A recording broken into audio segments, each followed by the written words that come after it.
शव खाने वाले को सजा। पुलिस राजा कुलंदर तक पहुंची, जिसके बाद राजा कुलंदर के गुनाहों का पर्दाफाश हुआ था। पुलिस को दिए बयान में राजा कुलंदर 3 दर्जन से ज्यादा लोगों को मौत की घाट उतारने की बात कबूल कर चुका है। जेफरी डामर एक अमेरिकन सीरियल किलर जिसने 1978 से 1991 के बीच में 17 आदमियों को बुरी तरीके से मार दिया। और इतना ही नहीं, इसने इन आदमियों को मारने के बाद उनकी बॉडी के छोटे छोटे टुकड़े कर कर उन्हें खाया भी। एंड आई नो आप में से बहुत लोगों ने इसके बारे में सुना भी होगा। अगर नहीं सुना तो मुझे कमेंट में बता देना, मैं इस पर भी एक प्रॉपर वीडियो ले आऊंगा। बट आज हम जिस आदमी के बारे में बात करने वाले हैं वो इंडिया से है, पर इसकी हरकतें और आदतें सेम जेफरी डामर जैसी ही थी। साल 2000 में इस आदमी ने कई लोगों को ब्रूटली मारकर उनके बॉडी पार्ट्स तक खाए थे। हाँ गाइज, मैं यहाँ पर कोई मजाक नहीं कर रहा हूँ। इस आदमी का फेवरेट बॉडी पार्ट था ब्रेन, क्योंकि इस सीरियल किलर का मानना था कि अगर वो अपने किसी विक्टिम का दिमाग खाता है तो उसका ब्रेन और ज्यादा पावरफुल हो जाएगा। एंड सिर्फ इसी रीजन की वजह से इसने ना जाने कितने लोगों की जान ले ली। तो कौन था ये साइको सीरियल किलर और क्या है इसकी डिस्टर्बिंग बैक स्टोरी, बात करेंगे हम आज की इस वीडियो में।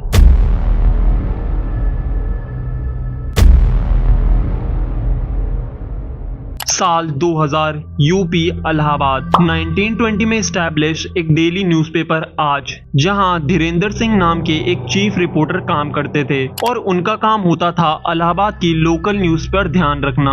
धीरेंद्र सिंह काफी हार्ड वर्किंग इंसान थे जो कि एक मिडिल क्लास फैमिली से बिलोंग करते थे और अक्सर वो काम की वजह से आउट ऑफ स्टेशन भी जाते रहते थे। 14 दिसंबर 2000 इस दिन धीरेंद्र सिंह को काम के सिलसिले से एक फोन आता है, जिसके बाद वो और दिन की तरह ही इस कॉलर के दी हुई लोकेशन पर चले जाते हैं। बट 14 दिसंबर की रात को धीरेंद्र सिंह काम के बाद अपने घर वापस नहीं आते। जब काफी देर हो जाती है तो उनकी वाइफ को चिंता होने लगती है और वो धीरेंद्र सिंह को फोन करने लगती है, बट उनका नंबर बार बार स्विच ऑफ जा रहा होता है। तो उनकी वाइफ ये पता करने के लिए आज न्यूज़पेपर के ऑफिस में कॉल करती है। ऑफिस वाले बताते हैं कि धीरेंद्र सिंह ऑफिस में भी नहीं है और शायद वो न्यूज रिपोर्टिंग की वजह से बाहर गए होंगे एंड 1-2 दिन में वो वापस आ जाएंगे। ऑफिस वालों की ये बात सुनकर धीरेंद्र सिंह की फैमिली को थोड़ी राहत तो मिलती है, बट उनके मन में कहीं ना कहीं थोड़ा बहुत डाउट अभी भी होता है, क्योंकि धीरेंद्र सिंह ऐसे कभी बिना बताए घर से इतने दिन के लिए नहीं जाते थे और अगर वो ज्यादा लंबे टाइम के लिए कहीं जाते भी थे तो वो घर में सबको इन्फॉर्म कर देते थे। बट इस बार ऐसा कुछ भी नहीं हुआ था, इवन उनका फोन भी स्विच ऑफ आ रहा था। 16 दिसंबर 2000 धीरेंद्र सिंह को घर न आए हुए अब 2 दिन हो चुके थे एंड अभी तक उनका कुछ पता नहीं था और उनका फोन भी अभी तक स्विच ऑफ आ रहा था, जो कि काफी सस्पिशियस बात थी। धीरेंद्र सिंह की फैमिली ने और देर ना करते हुए पुलिस स्टेशन में जाकर उनकी मिसिंग कंप्लेंट लिखवा दी, जिसके बाद पुलिस वाले भी अपने काम पर लग गए। धीरेंद्र सिंह बैरी गांव से थे और ये एक छोटा सा गांव है जहां पर मोस्टली हर कोई एक दूसरे को जानता है। एंड आप लोगों को पता होगा ही कि गांव वाले एरिया में मोस्टली लोग न्यूज़पेपर पढ़ना ही प्रेफर करते हैं। इसी रीजन की वजह से न्यूज रिपोर्टर्स की ऐसे एरियाज में काफी ज्यादा रिस्पेक्ट भी होती है। तो जब धीरेंद्र सिंह के लापता होने की बात गांव में फैलती है तो हर कोई इसी बारे में बात कर रहा होता है। अगले दिन ये खबर न्यूज़पेपर में भी छप जाती है और फिर ये बात आग की तरह हर जगह फैलने लगती है। अब पुलिस वालों पर भी काफी ज्यादा प्रेशर आने लगा था, तो वो लोग भी अपनी इन्वेस्टिगेशन करना चालू कर देते हैं, जिसमें सबसे पहले पुलिस उन लोगों से पूछताछ शुरू करती है जिनके साथ लास्ट टाइम धीरेंद्र सिंह की बातचीत हुई थी या वो उनसे मिले थे। जब पुलिस ऑफिसर्स इस बारे में इन्वेस्टिगेशन कर ही रहे होते हैं तो उन्हें धीरेंद्र सिंह से रिलेटेड तो कोई ऐसा क्लू नहीं मिलता, बट उन्हें पता चलता है कि इलाहाबाद के आसपास पिछले कुछ सालों में 12-13 मेल्स ऐसे ही मिसिंग हो गए हैं। एंड पुलिस अथॉरिटीज ने इन केसेस को उस वक्त हल्के में लिया था क्योंकि वो सब लोअर मिडिल क्लास फैमिली से थे। और ये चीज तो आपको कई शहरों में भी दिख जाएगी कि पुलिस वाले कितनी लापरवाही करते हैं। तो ये तो फिर भी एक गांव था। SN त्रिपाठी जो कि उस वक्त वहां के SHO थे, वो इन केसेस को दोबारा से खुलवाते हैं और ये पता लगाने की ट्राई करते हैं कि कहीं इन सारे केसेस में कोई सिमिलैरिटी है कि नहीं, बट उन्हें ऐसा कुछ भी नहीं मिलता। 19 दिसंबर 2000 जब सारी इन्वेस्टिगेशन करने के बाद भी पुलिस के हाथ कुछ नहीं लगता तो वो धीरेंद्र सिंह के कॉल लॉग हिस्ट्री को चेक करते हैं। जब उनकी कॉल लॉग हिस्ट्री निकाली जाती है तो उसमें सब कुछ नॉर्मल होता है सिवाय एक लैंडलाइन फोन नंबर के। जब पुलिस ऑफिसर्स इस कॉल की टाइमिंग देखते हैं तो उन्हें दिखता है कि ये कॉल धीरेंद्र सिंह के फोन से रात के 1 बजे की गई थी, जिसके थोड़ी देर बाद ही उन्हें सामने से भी उस लैंडलाइन नंबर से एक कॉल आई थी।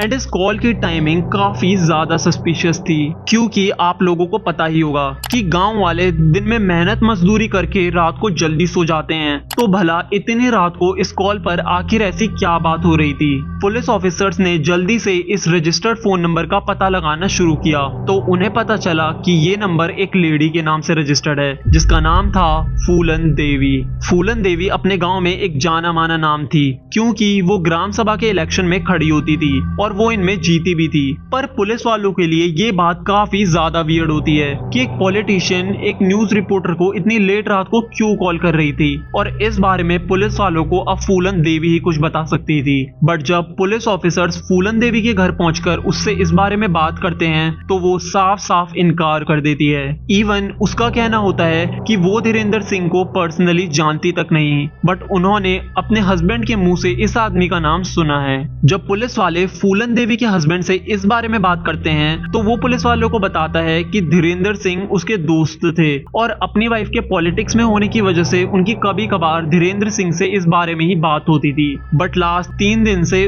उन दोनों के बीच में कोई कांटेक्ट नहीं हुआ है। ये सब सुनने के बाद पुलिस वाले फूलन देवी के हस्बैंड से उसका रियल नेम पूछते हैं, जिसके रिप्लाई में वो बोलता है राम निरंजन। राम निरंजन से बात करने के बाद पुलिस वालों को उसकी बातों में कुछ कुछ लूप होल्स दिखते हैं, जिस वजह से वो उस पर नजर रखना चालू कर देते हैं, क्योंकि उसे विदाउट सॉलिड प्रूफ ऐसे ही अरेस्ट नहीं किया जा सकता था। पर जैसे मैंने आप लोगों को बताया था कि SHO SN त्रिपाठी ने उन 12-13 लोगों की केस फाइल्स दोबारा से रीओपन करवाई थी। उन्हें धीरेंद्र सिंह से रिलेटेड इनमें ऐसा कुछ भी नहीं मिलता।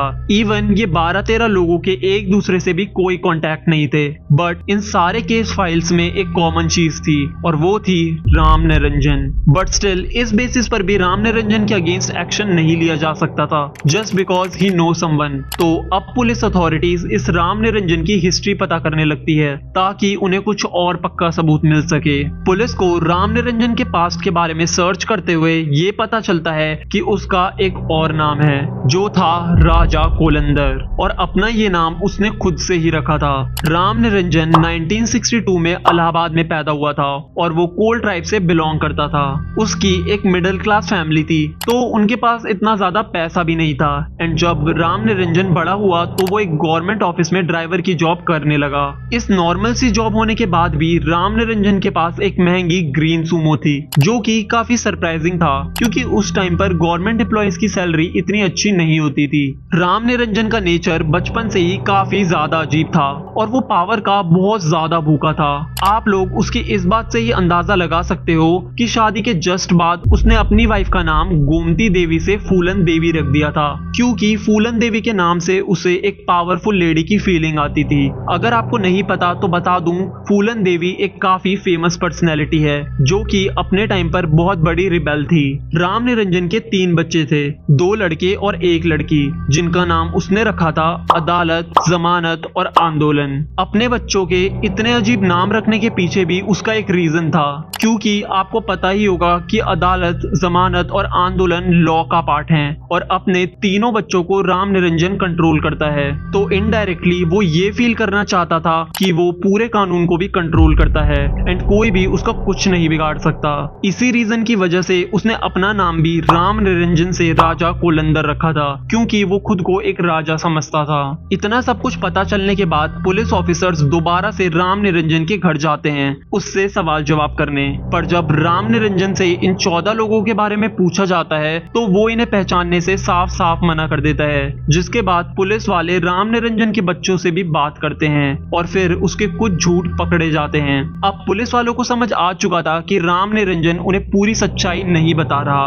पुलिस राम निरंजन पर अब और ज्यादा स्ट्रिक्ट होने लगती है एंड धीरे धीरे करके वो अपने ही झूठ में फंसता चला जाता है। जब लास्ट में उसे कुछ समझ नहीं आता तो वो बहुत ज्यादा अजीब बिहेव बिहेव करने लगता है। पुलिस वाले भी समझ चुके थे कि अब वो बस बातों को टाल रहा है, जिसके बाद उसे अरेस्ट करके थाने में ले आया जाता है। राम निरंजन को भी अब समझ आ चुका था कि वो फंस चुका है और अब बातें घुमाने से फायदा नहीं होने वाला, तो वो पुलिस वालों को बोलता है कि मैं तुम लोगों को सब सच बताऊंगा, बट पहले मुझे एक कुकर दाल खानी है। जिसके बाद पुलिस ऑफिसर्स उसके लिए एक कुकर दाल का ऑर्डर देते हैं, बट राम निरंजन बोलता है कि उसे पकी हुई दाल नहीं चाहिए, बल्कि बस दाल बनाने का सामान चाहिए और दाल वो खुद वहीं पर बनाएगा।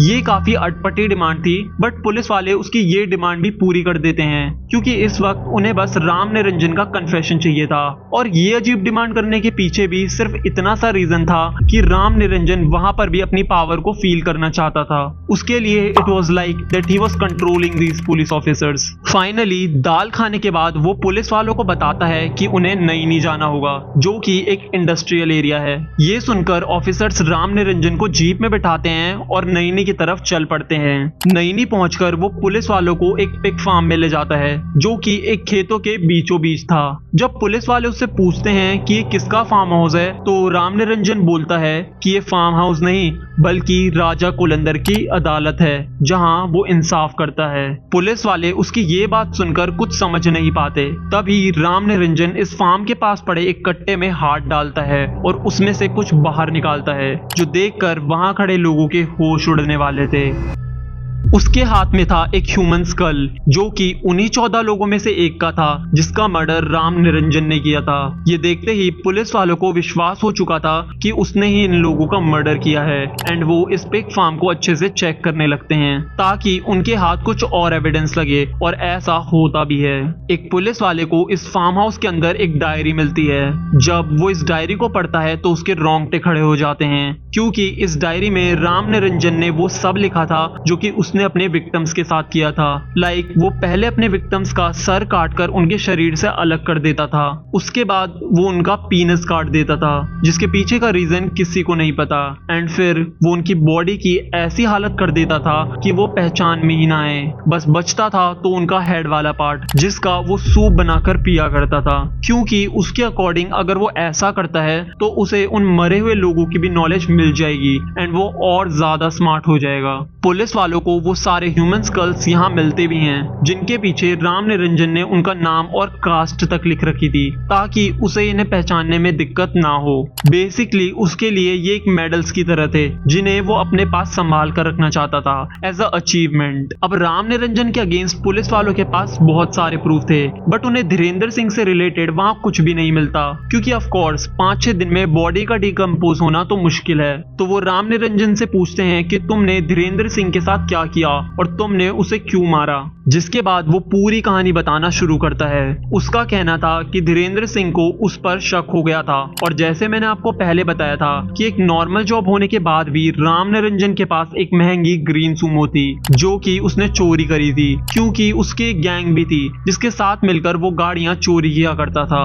इवन उसके कुछ विक्टिम्स तो वो लोग भी थे जिन्होंने उसे गाड़ियां चोरी करते हुए पकड़ लिया था, और उसकी इसी गैंग और मर्डर्स के बारे में धीरेंद्र सिंह अपने न्यूज़पेपर में पब्लिश करने वाला था। इसलिए उसने एक प्लान बनाया और धीरेंद्र सिंह को अपने फार्म हाउस पर बुलाया, जहां पर राम निरंजन उन्हें अपने साथ बातों में लगाता है, ताकि पीछे से उसका साला आकर धीरेंद्र जी को पॉइंट ब्लैंक शूट कर सके। उन्हें मारने के बाद ये दोनों लोग धीरेंद्र जी के सर को और पीनस को अलग कर देते हैं, और फिर उनकी बॉडी को पास के ही एक खेत में फेंक देते हैं। बट हर बार की तरह इस बार राम निरंजन इस सर को अपने साथ नहीं रखता, बल्कि वो इसे भी पास की एक नदी में फेंक देता है, क्योंकि कहीं ना कहीं उसे भी पता था कि धीरेंद्र सिंह का काफी नाम होने की वजह से ये केस लंबा खींचेगा। जब बाद में पुलिस वाले राम निरंजन की बताई हुई जगह पर जाकर चेक करते हैं तो उन्हें वहां रियलिटी में वो सब बॉडी पार्ट्स मिलते हैं। फाइनली 2001 से राजा कुलंदर का कोर्ट केस शुरू हो जाता है, बट जब कोर्ट में राजा कुलंदर से इन मर्डर्स के बारे में पूछा जाता है तो वो इन सबसे इनकार कर देता है। उसका कहना था कि पुलिस वाले उसे जानबूझकर फंसा रहे हैं। ये केस टोटल 12 साल तक चलता है, जिसके बाद मार्च 2012 में राजा कुलंदर और उसके साले को उम्र कैद की सजा सुना दी जाती है। तो यही थी स्टोरी इस साइको कैनिबल किलर की।